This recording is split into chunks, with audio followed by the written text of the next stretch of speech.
əlini vicdanına qoysun, bir dövlət qurumu hansısa mənim səsimi eşidirsə, getsin mənim o Gədəbəydə ki, evimə bir baxış keçirsin, bir çəkiliş eləsin, bir nəsə bir şey eləsin, sadəcə bir baxsın, özü, öz ailəsini, uşağını elə bir evdə yaşatmaq istəyərmi? Baxın evimizin vəziyyətinə. Artıq evimizdə uçur.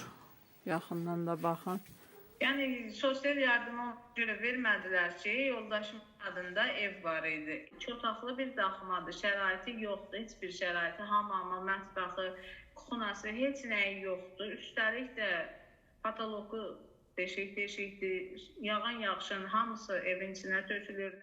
Qab yuma işi var 20 manata. Qab yuyuruq, 2 ildir artıq mən gedirəm. Maaşı azdır, düzdür.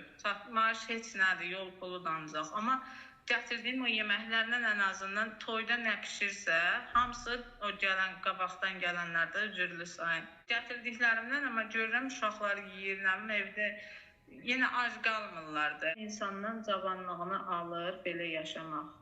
İnsanı tez yaşda qocaldır, hər şeydən küstürür.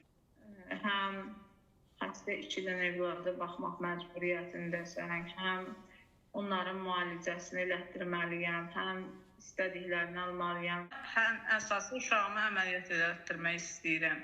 Problemi anadan gəlmə bu çanaq çıxığı, omba çıxığı displaziyasıdır, 2 tərəfli. 7000 manat pul istəyirlər. Ombudsman bizim adımızdan məktub yazdı. Cavabı gəldi ki, istəsəz Travmatologiya Universitetində bu uşağı sığorta ilə pulsuz əməliyyat eləyərlər.